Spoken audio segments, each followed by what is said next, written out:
கர்த்தருடைய பரிசுத்த நாமத்திற்கு மகிமை உண்டாவதாக. இந்த நாளிலும் கர்த்தர் நம்மோடு பேசுகிற வார்த்தை யோவான் எழுதின சுவிசேஷம் 18ஆம் அதிகாரம் 11வது வசனம். யோவான் 18வது அதிகாரம் 11வது வசனம். அப்பொழுது இயேசு பேதுருவை நோக்கி, உன் பட்டயத்தை உரையிலே போடு, பிதா எனக்கு கொடுத்த பாத்திரத்தில் நான் பானம் பண்ணாதிருப்பேனோ என்றார். பிதா எனக்கு கொடுத்த பாத்திரத்தில் நான் பானம் பண்ணாதிருப்பேனோ. பிரியமானவர்களே, இயேசு கிறிஸ்துவை பிடித்து கொண்டு போகும்படிக்கு போர் சேவகர்களும் பிரதான ஆசாரியனுடைய ஊழியக்காரர்களும் வருகிறார்கள். அந்த வேளையிலே தான் இயேசுவோடு இருந்த சீஷனாகிய சீமோன் பேதுரு தன்னிடத்திலிருந்த பட்டயத்தை எடுத்து பிரதான ஆசாரியனுடைய வலது காதரை வெட்டுகிறான். அப்பொழுது ஆண்டவர் சொன்ன வார்த்தை தான் இது, உன் பட்டயத்தை உரையிலே போடு, என் பிதா எனக்கு கொடுத்த பாத்திரத்தில் நான் பானம் பண்ணாதிருப்பேனோ என்று சொன்னார். நீ என்னை தடை செய்யாதே, என் பிதா என்னுடைய தகப்பன் எனக்கு அனுமதித்த இந்த பாத்திரத்தில் நான் பானம் பண்ணாதிருப்பேனோ என்று சொல்லுகிறார். இதே அதிகாரம் 4வது வசனத்தில் சொல்லப்பட்டிருக்கிறது, இயேசு தமக்கு நேரிட போகிற எல்லாவற்றையும் அறிந்து எதிர்கொண்டு போய் அவர்களை நோக்கி, யாரை தேடுகிறீர்கள் என்றார். இந்த வசனத்தில் பாருங்கள், இயேசு கிறிஸ்து அவருக்கு நேரிட போகிற, அவருக்கு சம்பவிக்கிற காரியத்தை அறிந்து எதிர்கொண்டு போகிறார், அதை சந்திக்க போகிறார் என்று இங்கே பார்க்கிறோம். அவர் எதை அறிந்திருந்தார்? பிதா எனக்கு கொடுத்த பாத்திரத்தில் நான் பானம் பண்ண வேண்டும் என்று அறிந்திருந்தார். ஆனாலும் பாருங்கள், இயேசு கெத்செமனே தோட்டத்தில் ஜெபிக்கும் போது மத்தேயு எழுதின சுவிசேஷம் 26வது அதிகாரம் 39வது வசனத்தில் இவ்வாறு ஜெபிக்கிறார், என் பிதாவே, இந்த பாத்திரம் என்னை விட்டு நீங்க கூடுமானால் நீங்கும்படி செய்யும், ஆகிலும் என் சித்தத்தின் படியல்ல உம்முடைய சித்தத்தின் படியே ஆக கடவது என்று ஜெபம் பண்ணினார் என அங்கே நாம் பார்க்கிறோம். மேலும் அதே அதிகாரம் 42வது வசனத்தில், என் பிதாவே, இந்த பாத்திரத்தில் நான் பானம் பண்ணினால் ஒழிய இது என்னை விட்டு நீங்க கூடாதாகில் உம்முடைய சித்தத்தின்படி ஆக கடவது என்று ஜெபம் பண்ணுகிறார்.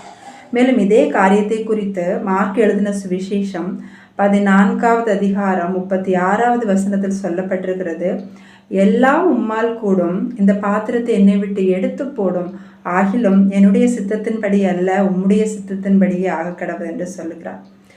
எல்லாமே ஆண்டவராலும் கூடும், ஆனாலும் இந்த ஒரு காரியத்தை அப்பா உங்களுக்கு சித்தமானால் என்னிடத்திலிருந்து எடுத்து போடும் என்று இயேசு கிறிஸ்து இங்கே ஜெபிப்பதை நம்ம பார்க்க முடியும். இந்த பாத்திரம் இயேசு கிறிஸ்து நன்றாகவே அறிந்திருந்தார். இந்த பாத்திரம் எதை குறிக்கிறது என்றால் இரத்தம் சிந்துதலை குறிக்கிறது. அதாவது அவர் பாடுபட்டு சிலுவையில் அறையுண்டு நமக்காக இரத்தம் சிந்தி, அந்த இரத்தத்தினாலே நமக்கு பாவம் மன்னிப்பை பெற்று தருகிற அந்த ஒரு திட்டம், கர்த்தர் குறித்த அந்த திட்டம், அதை நிறைவேற்றுவதற்காகத்தான் இயேசு கிறிஸ்து உலகத்தில் வந்தார். இதை குறித்து அவர் நன்றாகவே அறிந்திருந்தார். ஆனாலும் அது குறித்து ஜெபம் செய்கிறார். இது குறித்து அடிக்கடி சீஷர்களிடம் இயேசு கிறிஸ்து பேசிக்கொண்டு வந்தார். நான் மூப்பராலும் பிரதான ஆசாரியராலும் வேத பாரகராலும் பல பாடுகள் பட்டு சிலுவையில் அறையுண்டு 3ஆம் நாள் எழுந்திருக்க வேண்டும் என்று அடிக்கடி சீஷர்களுடனே அவர் சொல்லி கொண்டு வந்தார். இருந்தாலும் அதை எதிர்கொள்ளக்கூடிய அந்த பலனை இழந்தவராய் அவர் பிதாவினிடத்தில் போய், ஆண்டவரே, இந்த பாத்திரத்தை என்னை விட்டு நீங்க கூடுமானால் நீங்கும்படி செய்யும் என்று ஜெபிக்கிறார். பிரியமானவர்களே, இதே போன்று தான் அநேக காரியங்கள் நம்முடைய வாழ்க்கையிலையும் ஆண்டவர் அனுமதிக்கிறார் என்று நாம் அறிந்திருக்கிறோம். இது ஆண்டவர் அனுமதிக்கிற பாதை தான், இப்படி நம்ம நடத்த வேண்டும் என்பதுதான் ஆண்டவருடைய சித்தம் என. ஆனால் அதை ஏற்றுக்கொள்ளவோ இல்லை அதை சகிக்கவோ அதை தாண்டவோ பலன் இல்லாதவர்களாக நாம் நினைக்கிறோம், நம்மிடத்தில் பலன் இல்லை என்று. ஆனால் ஒன்றை நாம் அறிந்து கொள்ள வேண்டும், கர்த்தர் நம்மேல் வைத்திருக்கிற திட்டம் என்பது, நம்மை குறித்த தேவ சித்தம் அல்லது தேவ திட்டம் என்பது, அது நம்முடைய பலனை நம்பியோ நம்முடைய புத்தியை நம்பியோ இல்லை நம்முடைய கெப்பாசிட்டி, நம்மால் எது முடியும் முடியாது என்று நம்பியோ அல்ல.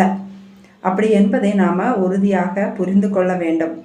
இங்கே பாருங்கள், இயேசு கிறிஸ்து மாம்சத்தில் இருந்த காலத்திலே அவர் வியாகுலப்படுகிறார், அவர் துன்பப்படுகிறார். அந்த கெத்செமனே தோட்டத்தில் அவருடைய வேர்வை இரத்தத்தின் பெருந்துளியாய் தரையில் விழுந்தது என்று அங்கே சொல்லப்பட்டிருக்கிறது. அப்படி அவர் ஜெபித்து கொண்டிருக்கும் போது வானத்திலிருந்து ஒரு தூதன் தோன்றி அங்கே ஆண்டவரை பலப்படுத்துகிறான். அதாவது லூக்கா 22:43 சொல்லப்பட்டிருக்கிறது, வானத்திலிருந்து ஒரு தூதன் தோன்றி இயேசு கிறிஸ்துவை பலப்படுத்துகிறான். அந்த பலனை பெற்றுக்கொண்ட பிறகு அவர் அதை சந்தோஷத்தோடு அதை எதிர்கொண்டு போகிறார். அதை சந்திக்க அவர் தயாராகிறார். நம்முடைய தகப்பன், நம்முடைய அப்பா நமக்கு கொடுக்கிற அந்த பாத்திரம் என்பது நாம் அவருடைய துணையோடு அவரை நம்பி அவரை சார்ந்து பானம் பண்ணுகிறதா தான் இருக்கும். நம்முடைய சுய பலத்தினால இல்லை, அவரை விட்டு நம்ம தனியாக செய்கிறது மாதிரி இருப்பதில்லை. இதைத்தான் தாவீது சொல்லுகிறார். உம்மாலே நான் ஒரு சேனைக்குள் பாய்வேன், என் தேவனாலே ஒரு மதிலை தாண்டுவேன் என்று சொல்லுகிறார். பாருங்கள், 2 கொரிந்தியர் 12வது அதிகாரம் 7 முதல் 10 வரை உள்ள வசனங்களில் பவுல் தன்னை குறித்து சொல்லுகிறார். அதாவது, எனக்கு வெளிப்படுத்தப்பட்டவைகளுக்குரிய மேன்மை நிமித்தம் நான் என்னை உயர்த்தாதபடிக்கு என் மாம்சத்திலே ஒரு முள் கொடுக்கப்பட்டிருக்கிறது என்று சொல்லுகிறார். அதாவது, பவுலுக்கு கொடுக்கப்பட்ட மேன்மை, பவுலுக்கு வெளிப்படுத்தப்பட்ட மேன்மையை குறித்து பவுல் தன்னை உயர்த்தாதபடிக்கு அவனுக்கு ஒரு முள் கொடுக்கப்பட்டது என்று இங்கே பார்க்கிறோம். நான் என்னை உயர்த்துகிறேன் என்றால் என்னிடத்தில் பெருமை வந்துவிட்டது என்று அர்த்தம். கர்த்தர் பெருமை உள்ளவர்களுக்கு எதிர்த்து நிற்கிறார் என்று வேதம் சொல்லுகிறது. அதாவது, எந்த நன்மையும் கிடைக்காதபடி, எதுவும் வாய்க்காதபடிக்கு அந்த வாழ்க்கை அழிவுக்கு நேரானதாக இருக்கிறது. இதைத்தான் வேதம் சொல்லுகிறது. நீதிமொழிகள் 16வது அதிகாரம் 18வது வசனத்தில், அழிவுக்கு முன்னானது அகந்தை, விழுதலுக்கு முன்னானது மனமேட்டிமை என்று. பவுலுக்கு இப்படிப்பட்ட ஒரு அழிவு, இப்படிப்பட்ட ஒரு விழுதல் உண்டாகாதபடிக்கு அவனுக்கு அங்கே ஒரு முள் கொடுக்கப்பட்டிருக்கிறது. பவுலுக்கு ஆண்டவர் வைத்திருக்கிற மேன்மை என்பது அது நீதியின் கிரீடம். அந்த மகிமையை, அந்த மேன்மையை பெற்று கொள்ளாதபடிக்கு ஒரு அழிவோ ஒரு விழுதலோ உண்டாகக்கூடாது என்பதற்காக அந்த முல்லை கொடுத்திருக்கிறார். ஆனால் பவுல் இதற்காக 3 முறை ஆண்டவரிடம் போய் ஜெபிக்கிறார். ஆனால் கர்த்தர் சொல்லுகிறார், என் கிருபை உனக்கு போதும், உன் பலவீனத்தில் என் பலன் பூரணமாய் விளங்கும் என்று சொல்லுகிறார். அதாவது, உன்னுடைய பலவீனத்தில் நீ என்னை முழுமையாக சார்ந்து கொண்டால் அந்த பலவீனத்திலும் நீ பலவானாய் இருப்பாய், என்னுடைய பலன் உனக்கு போதுமானது என்று ஆண்டவர் சொல்லுகிறார். ஆகவே தான் அதை பவுல் ஏற்றுக்கொண்டதால பவுல் சொல்லுகிறார், என்னுடைய பலவீனங்களை குறித்து நான் அதிக சந்தோஷமாய் மேன்மை பாராட்டுகிறேன் என்று. அப்படி ஒரு முல்லை பவுலுக்கு அனுமதித்தும் அப்படியே விடவில்லை. அதை மேற்கொள்ள என் பலன் போதுமானது என்று சொல்லுகிறார். அவ்வளோ நல்ல தேவன், அவர் மேலானவர். அவர் நம்மை குறித்து நினைத்திருக்கிற நினைவுகள் அது சமாதானத்துக்கு ஏதுவானவைகள், அது ஒருபோதும் தீமைக்கு ஏதுவானது அல்ல. நாம் அதை உணர்ந்து கொள்ள வேண்டும். இல்லை, நாம் ஆசைப்படுகிற எல்லா காரியங்களையுமே ஆண்டவர் நமக்கு செய்தால் நம்முடைய நிலைமையும் அந்த இளைய மகனின் நிலைமை மாதிரி தான் இருக்கும். லூக்கா 15வது அதிகாரம் 11 முதல் 32 வரை 2 குமாரர்களை குறித்து ஆண்டவர் சொல்லுகிறார். அதிலே அந்த இளைய குமாரன், இளைய மகன் தகப்பனிடத்தில் ஆஸ்தியை கேட்கிறான். தகப்பன் ஆஸ்தி அவனுக்கு கொடுத்த பின்பு தன் தகப்பனிடத்தில் பெற்றுக்கொண்ட ஆஸ்தியோடு அவன் முதலாவது செய்கிற காரியம் அவரை விட்டு தூரம் போகிறான். அதன் பின்பு 2வதாக அவன் துன்மார்க்கமான ஜீவனம் பண்ணுகிறான். 3வதாக தன்னுடைய வாழ்க்கையில் அவன் குறைவுபட தொடங்குகிறான். எல்லா ஆஸ்தியையும் அழித்து போட்டு அவன் குறைவுபட தொடங்குகிறான். இதே போன்ற ஒரு அழிவு நம்முடைய வாழ்க்கையில உண்டாகக்கூடாது.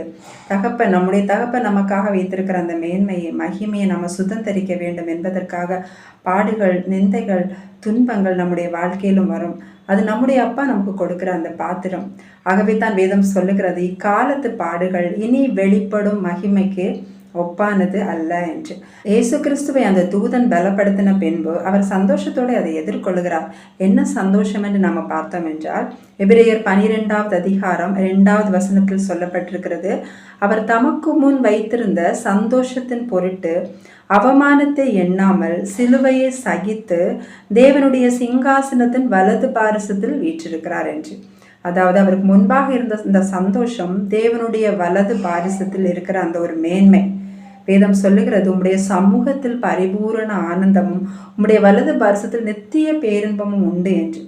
அவர் அந்த நித்திய பேரின்பத்தை, அந்த பரிபூரண ஒரு சந்தோஷத்தை அவர் வாஞ்சித்தார். சிற்றின்பங்களை அல்ல, உலக பிரகாரமான காரியங்களை அல்ல. அவர் அதை வாஞ்சித்து அவர் முதலாவது செய்த காரியம், அந்த அவமானத்தை அவர் எண்ணவில்லை. 2வதாக அதை சகிக்கிறார். அதாவது, அந்த பாடுகளை குறித்து அவர் தன்னுடைய நினைவிலை, அந்த சிந்தனையில் அதை எடுத்துக்கொள்ளாமல் அந்த காரியத்தை சகிக்கிறார். சகித்து அந்த மேலான, அந்த மேன்மையான அந்த தேவனுடைய வலது பாரிசத்தில் போய் வீற்றிருக்கிறார் என்று நாம் இங்கே பார்க்கிறோம். இதே போலத்தான் ஆண்டவர் நமக்கும் மேன்மையை வைத்திருக்கிறார். என்னுடைய சிங்காசனத்தில் என்னோடு கூட உட்காரும்படிக்கு அருள் செய்வேன் என்று. ஆகவே நம்ம செய்ய வேண்டிய காரியம் கொலோசியர் 3:1 சொல்லுகிறது, நீங்கள் கிறிஸ்துவுடன் கூட எழுந்தது உண்டானால் கிறிஸ்து தேவனுடைய வலது பாரிசத்தில் வீற்றிருக்கிற இடத்தில் உள்ள மேலானவைகளை நாடுங்கள் என்று.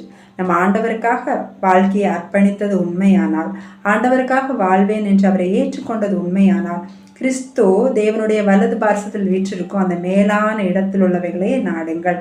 அதாவது உலக பிரகாரமா உள்ளதல்ல, சிற்றின்ப காரியங்கள் அல்ல, நம்முடைய ஆசை இச்சைகள் அல்ல, ஆவிக்குரிய காரியங்களையும் கர்த்தருக்கு அடுத்த காரியங்களையும், அவருடைய நீதியை தேடுங்கள், அவருடைய நியாயத்தை தேடுங்கள், அவருடைய பரிசுத்தத்தை தேடுங்கள், அவருடைய சித்தத்தை தேடுங்கள் என்று இங்கே நாம பார்க்க முடியும். அந்த ஒரு சந்தோஷத்தையே நம்முடைய சந்தோஷமாக நம்ம நினைக்க ஆரம்பித்து விட்டோம் என்றால், நாமும் நம்முடைய துன்பங்களை நாம எண்ணாமல் நாமும் சகிக்க பழகி கொள்வோம். அதற்கு நமக்கு தேவை அவருடைய பலன், அவருடைய கிருபை. இங்கே இயேசு கிறிஸ்து போய் ஜெபிக்கும் போது தூதனிடமிருந்து பலனை பெற்றுக்கொள்கிறார். இங்கே பவுல் போய் ஜெபிக்கும் போது இயேசு கிறிஸ்து சொல்லுகிறார், என் கிருபை உனக்கு போதும், உன் பலவீனத்தில் என் பலன் பூரணமாய் விளங்கும் என்று. சில பாத்திரம் நாம் பானம் பண்ணவில்லை என்றால், அதாவது அவருடைய துணையோடு அவருடைய பலத்தோடு அவரை சார்ந்து கொண்டு நான் இதை மேற்கொள்ளுவேன் என நாம் அதை ஏற்றுக்கொள்ளாவிட்டால் அதை நம்மை விட்டு நீங்குவதில்லை. அவரை பற்றி கொள்ள வேண்டியது அவசியம், அவரை விட்டு தூரம் போவது அல்ல. ஆகவே இந்த மாதிரிப்பட்ட காரியங்களை நம்ம மேற்கொள்வதற்கு அவரிடத்தில் பலன் கிருபையை பெற்றுக்கொள்ள வேண்டும். மேற்கொள்ளும் போது கர்த்தர் நம்முடைய வாழ்க்கையிலும் மகிமையான காரியங்களை செய்வார். ஆண்டவர் நமக்கு கொடுக்கிற பாத்திரம் ஒருவேளை அது துன்பத்தின் பாத்திரமாக, பாடுகளின் பாத்திரமாக இருந்தாலும் அதுவே நமக்கு நித்திய சந்தோஷத்தை தருகிற மகிமையான பாத்திரமாக காணப்படுகிறது. அன்பானவர்களே, அந்த ஒரு சிந்தையோடு, கிறிஸ்துவிலிருந்த சிந்தையோடு நம்ம தொடர்ந்து ஓடுவோம். நமக்காக வைக்கப்பட்ட அந்த மேன்மையை நம்ம நிச்சயமாக அடைவோம் என்பதில் எந்த சந்தேகமும் இல்லை. கர்த்தர் தாமே நம்ம ஒவ்வொருவரையும் ஆசீர்வதிப்பாராக. ஆமென். ஜெபிக்கலாம். எங்கள் நல்ல தகப்பனே, இந்த நேரத்திற்காக உமக்கு நன்றி செலுத்துகிறோம் ஆண்டவரே. அப்பா, நீர் மேலானவர், எங்களை குறித்து உங்களுடைய திட்டம் மேலானதுப்பா. நீர் எங்களை நடத்துகிற ஒவ்வொரு பாதையும் எங்களுடைய நன்மைக்கு ஏதுவானது. உண்மை விட்டு தூரம் போகிற எங்களுடைய எண்ணத்தை எங்களை விட்டு அகற்றி போடுங்க. எல்லா சூழ்நிலைகளிலும் உண்மை பற்றி கொண்டு செடியோடு இணைந்திருக்கிற கொடி போன்று நாங்கள் வாழணும் ஆண்டவரே. எங்களுக்கு கிருபை தாங்க, பலப்படுத்தி நடத்துங்கப்பா. எங்களை உங்களுடைய சமூகத்திலே தாழ்த்துகிறோம். உங்களுடைய நாமம் மட்டும் மகிமைப்படட்டும். இப்ப இயேசுவின் நாமத்திலே ஜெபிக்கிறோம் பிதாவே. ஆமென்.